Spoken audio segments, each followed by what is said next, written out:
আসসালামু আলাইকুম বন্ধুরা। আজকে আপনাদের সামনে একটি নতুন বিষয় নিয়ে হাজির হয়েছি। সেটি হচ্ছে প্রকিউরমেন্ট বা পারচেজ ডিপার্টমেন্টের ক্রয় প্রক্রিয়া সম্পর্কে এবং ক্রয় প্রক্রিয়া সম্পর্কে এ টু জেড এখানে আপনাদের শিখতে পারবেন। তাই বন্ধুরা, যারা নব্য চাকরি প্রার্থী বা কোথাও ইন্টারভিউ ফেস করতেছেন, এই ভিডিওটা তাদের জন্য খুব গুরুত্ব বহন করবে। সুতরাং এই ভিডিওটি আপনারা না টেনে পুরোটুকু দেখবেন। আশা করি কিভাবে একটি পারচেজ ডিপার্টমেন্ট বা প্রকিউরমেন্ট ডিপার্টমেন্টে ক্রয় প্রক্রিয়াটা শুরু থেকে শেষ পর্যন্ত সম্পন্ন হয় সেটি বলার চেষ্টা করব। তাহলে বন্ধুরা, চলে যাই আজকের মূল পর্বে। প্রথমেই দেখুন, একটি ক্রয় প্রক্রিয়া সম্পন্ন হতে হলে প্রথমে কি দরকার হয়? প্রথমে হচ্ছে চাহিদা নির্ধারণ, যেটাকে ইংরেজি বলে নিড আইডেন্টিফিকেশন। কারণ কি, আপনার যদি চাহিদাই না থাকবে, একটা প্রতিষ্ঠানে কোনো একটা ডিপার্টমেন্টে যদি চাহিদাই না থাকবে, তাহলে আমরা কিভাবে বলবো যে এই ম্যাটেরিয়ালটা পারচেজ করা আমার প্রয়োজন? সুতরাং প্রথমে কি হবে? চাহিদা নির্ধারণ, নিড আইডেন্টিফিকেশন। আপনার কি লাগবে সেই জিনিসটা কি করতে হবে? সংশ্লিষ্ট বিভাগ বা পণ্য সেবার প্রয়োজন চিহ্নিত করুন। ধরেন আপনার একটি কলম লাগবে, খাতা লাগবে, তারপরে পেপার লাগবে। সুতরাং এটাকে আপনাকে আগে চিহ্নিত করতে হবে যে আমার এটি নাই, আমার এটি দরকার। উদাহরণস্বরূপ আমি দিয়ে দিয়েছি অফিস সরঞ্জাম, কাঁচামাল, মেশিনারি, খাতা কলম, তারপরে পেপার, আপনার লাইট হতে পারে, বিভিন্ন ধরনের জিনিস যেগুলো আপনারা ক্রয় করবেন সেদের সবকিছুই হতে পারে। এইগুলো হচ্ছে প্রথম চাহিদা নির্ধারণ। দ্বিতীয়টা কি? আপনার চাহিদা তো আপনি নির্ধারণ করে ফেললেন, তাহলে দ্বিতীয়টা কি? দ্বিতীয় প্রসিডিউর আসবে চাহিদাপত্র, অর্থাৎ পারচেজ রিকুইজিশন, যেটাকে আমরা শর্ট ফর্মে বলি পিআর। তাহলে কি, আপনি তো আপনার প্রয়োজনটা নিশ্চিত করলেন যে এটা আমার প্রয়োজন। এখন কি করবেন? একটা চাহিদাপত্র। আপনারা জানেন যে প্রত্যেকটা প্রতিষ্ঠানের কিছু নির্দিষ্ট ফর্ম এবং ফরম্যাট থাকে এবং কিছু রিকুইজিশন বই তৈরি করা হয় ওই ফরম্যাটে। সেই ফর্ম অনুসারে, আর যাদের অনেক প্রতিষ্ঠানে আবার কি আছে, বিভিন্ন সফটওয়্যার আছে, সফটওয়্যার সিস্টেম আছে, সেই সফটওয়্যার থেকে এগুলো কি অনলাইন বেজেও করা হয়ে থাকে। সুতরাং যার যে প্রতিষ্ঠানে যে ধরনের পলিসি করা থাকবে সেই পলিসি অনুসারে আপনারা এই পারচেজ রিকুইজিশন বা পিআর ফর্মটা প্রস্তুত করবেন। তাহলে কি সংশ্লিষ্ট বিভাগ পিআর ফর্ম পূরণ করবে যে আপনার কি দরকার, সেখানে কোয়ান্টিটি, রেট, সিরিয়াল নাম্বার, বিবরণ, স্পেসিফিকেশন বিভিন্ন কিছু উল্লেখ করে পিআর ফর্মটা পূরণ করবেন। এরপরে এতে কি কি থাকবে? পণ্যের নাম, পরিমাণ, স্পেসিফিকেশন, প্রয়োজনীয় সময় উল্লেখ থাকে যে আপনার এটি আজকের ডেটে পারচেজ রিকুইজিশনটি তৈরি করছেন এবং এটা কতদিন সময়ের মধ্যে, সেটা 3 দিন, 5 দিন, 7 দিন, কতটুকু সময়ের মধ্যে আপনার কাছে পৌঁছাবে সেটি উল্লেখ করে দেয়া। 3 নম্বর যে পয়েন্টটি সেটি হচ্ছে অনুমোদন গ্রহণ, রিকুইজিশন অ্যাপ্রুভাল। আপনি তো প্রথমে কি করলেন? চাহিদা নির্ধারণ করলেন। দ্বিতীয়ত হলো পারচেজ রিকুইজিশন অর্থাৎ পিআর ফর্ম প্রস্তুত করলেন। এরপর হচ্ছে অনুমোদন গ্রহণ। আপনার যেটা প্রয়োজন এটা কি ম্যানেজমেন্ট বুঝে? সুতরাং আপনার কোম্পানিতে বা আপনার প্রতিষ্ঠানে যে ম্যানেজমেন্ট আছে তাদের নিকট হতে কি করতে হবে? অনুমোদন গ্রহণ করতে হবে। তবে এখানে বলে রাখি, আমরা অন্য কোনো একটা ভিডিওতে, নাহলে ভিডিওটি বড় হয়ে যাবে, অন্য কোনো একটা ভিডিওতে আমরা আলোচনা করব যে ম্যানেজমেন্ট বডিতে আসলে কারা কারা থাকে, কাদের অনুমোদনগুলো প্রয়োজন, সেটা নিয়ে পরে কথা বলবো। এখন শুধু জেনে রাখেন যে অনুমোদন গ্রহণ, রিকুইজিশন অ্যাপ্রুভাল। তাহলে বিভাগের প্রধানের সাইন থাকতে পারে, আপনি যে রিকুইজিশনটা দিচ্ছেন সেটা বিভাগের প্রধানের স্বাক্ষর থাকবে। উচ্চ পদস্থ কর্তৃপক্ষ পিআর যাচাই করে অনুমোদন দিবে। তাহলে আপনার যে যারা তৈরি করলো সে একটা সাইন দিবে, তার বিভাগীয় প্রধান সাইন দিবে। এরপরে যে ডিপার্টমেন্ট আছে, যারা আছে, যাদের কাছে অ্যাপ্রুভালের জন্য নেওয়া হবে, তাদের সাইন নিয়ে কি করতে হবে? এটা অনুমোদন নিয়ে দেবে এবং উক্ত পিআরটা প্রকিউরমেন্ট ডিপার্টমেন্ট বা পারচেজ ডিপার্টমেন্টে প্রেরণ করতে হবে। কারণ এটি কি পারচেজ ডিপার্টমেন্টের কাজ। একটা ডিপার্টমেন্ট পিআর ফর্ম তৈরি করে আর একটা ডিপার্টমেন্ট কি করে পিআর ফর্মটা অ্যাপ্রুভাল নেওয়ার পরে হ্যান্ড ওভার করা হয়ে থাকে। এটা হলো স্ট্যান্ডার্ড প্রসিডিউর। চতুর্থ নম্বর যে প্রসিডিউরটা সেটা হচ্ছে সরবরাহকারী খোঁজা, অর্থাৎ সাপ্লায়ার আইডেন্টিফিকেশন। এবার আপনি যখন এই পিআরটা প্রকিউরমেন্ট ডিপার্টমেন্টে আপনি সেন্ড করে দিলেন, পাঠিয়ে দিলেন, তখন তারা কি করবে যে আপনার এই দ্রব্যটি যেটি লাগবে সেটা তারা মিনিমাম 3টা কোটেশন নিবে বিভিন্ন সাপ্লায়ারের কাছ থেকে, অর্থাৎ যারা বিক্রি করে এই ধরনের মালামাল তাদের নিকট থেকে রেট নিবে যে আমি এই মালটা নিতে চাই, আপনার কাছে কত রেট, আপনার কাছে কত রেট, আপনাদের কাছে মোর দেন থ্রি অ্যাটলিস্ট থ্রির নিচে না। তারা এটাকে কি করবে সরবরাহকারী তাদের কাছে খোঁজ করবে এবং তাদের কাছ থেকে তাদের কাছ থেকে ওই কোটেশনটা নিবে এবং তালিকা নির্বাচন করবে এবং রেট নির্বাচন করে কি করবে। এখানে দুইটা বিষয় হতে পারে, একটা হচ্ছে দরপত্র আহ্বান, কোটেশন সংগ্রহ করা। আবার অনেক সময় এখানে হয় কি যে সরাসরি ছোট পার্সেজের ক্ষেত্রে সরাসরিও পার্সেস করা হয়ে থাকে। যেমন অনেক প্রতিষ্ঠানে পলিসি আছে 5,000, 10,000, মিনিমাম 25,000 টাকার নিচে পার্সেস হলে সরাসরি ক্রয় পদ্ধতি, তার মানে এরা নিজেরাই সরাসরি কোটেশন নেওয়ার পরে সরাসরি কি করতে পারে যে পার্সেস করতে পারে।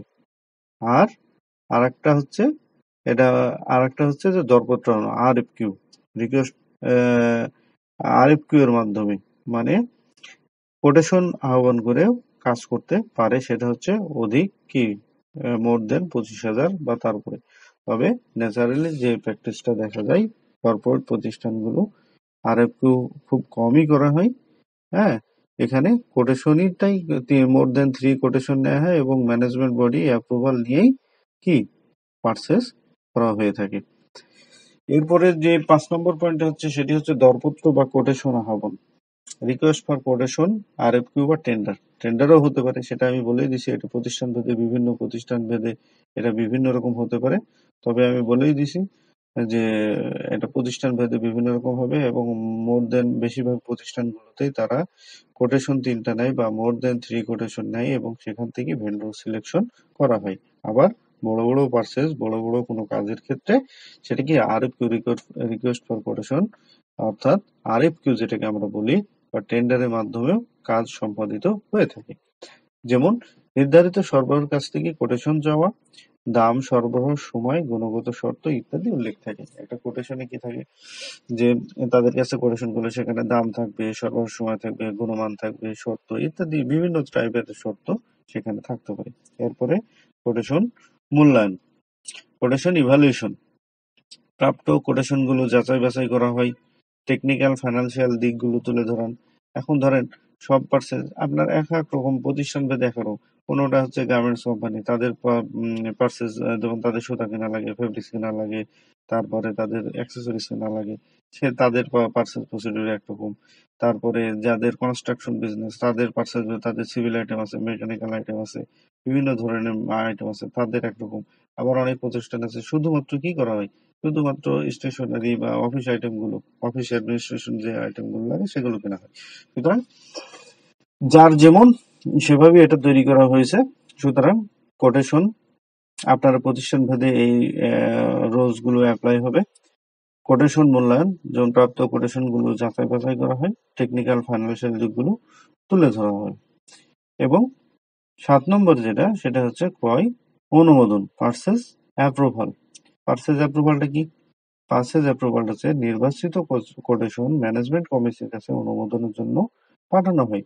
এরপরে যে এই যে কোটেশন গুলো তারা নিল, যেভাবেই হোক কোটেশন গুলো নেওয়ার পরে তারা কি করলো, অনুমোদনের জন্য তারা একটা সিলেকশন করে দিল, করে দেওয়ার পর তারা ম্যানেজমেন্টের কাছে পাঠান। ম্যানেজমেন্ট এবার এটাকে জাস্টিফাই করে নির্ধারিত অনুমোদন সীমা অর্থাৎ ডেলিগেশন অফ অথরিটি অনুযায়ী সিদ্ধান্ত নেওয়া হয়। ম্যানেজমেন্টের ফাইনাল সিদ্ধান্ত নেওয়ার জন্য এবং ক্রয় অনুমোদন নেওয়ার জন্য তাদের কাছে পাঠানো হয় এবং সিদ্ধান্ত নেওয়া হয়। এরপরে কি করা হয়, 8 নম্বর হচ্ছে ক্রয় আদেশ, অর্থাৎ পার্সেস অর্ডার তৈরি করা হয়। যখন আমরা ম্যানেজমেন্টের অনুমোদনটা নিয়ে ফেললাম তখন আমরা কি করবো, এখন ওই সাপ্লায়ার যাদের কাছ থেকে আমরা কিনবো তাদের কাছ থেকে একটা পার্সেস অর্ডার দিতে হবে, অর্থাৎ ক্রয় আদেশ দিতে হবে। তাহলে আমরা অনুমোদনের পর সরবরাহকে ক্রয় আদেশ দেব এবং সেখানে কি করব, আমরা পিওতে পণ্যের বিবরণ, দাম, ডেলিভারি সময়, শর্তাবলী ইত্যাদি উল্লেখ থাকবে।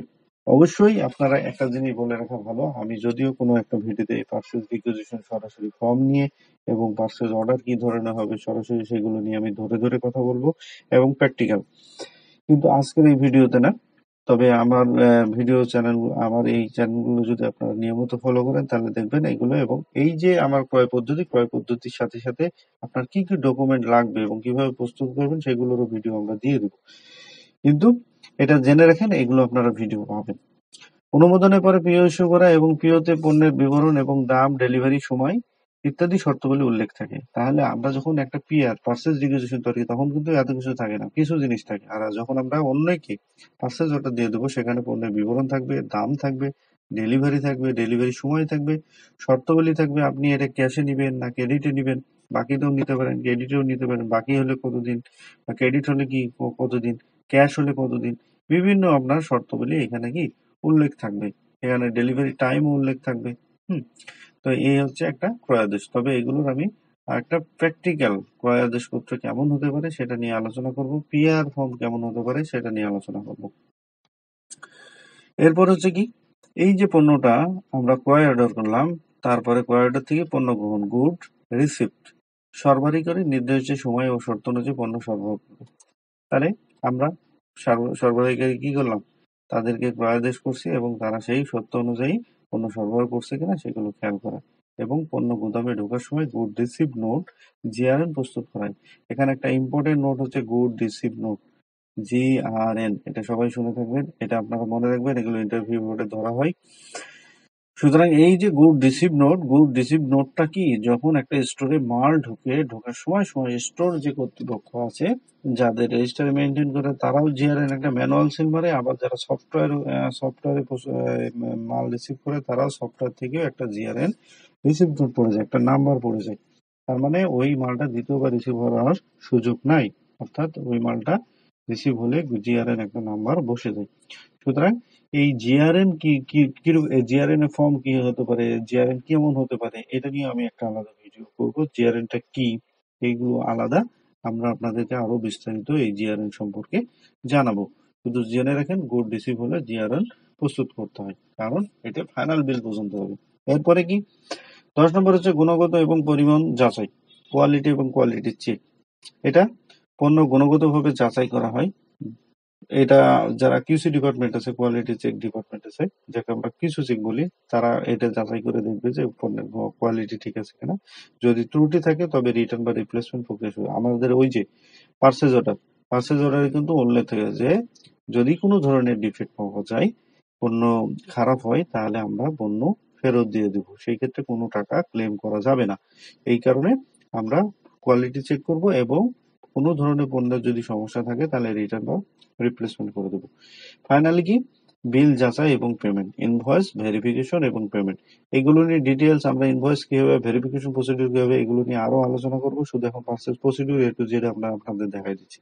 সরবরাহের বিল হিসাব বিভাগে প্রেরণ করবে, যে ভেন্ডর যার কাছ থেকে আমরা মাল কিনলাম সে আবার কি করবে, যে সে আমাদের হিসাব বিভাগে বিল পাঠাবে।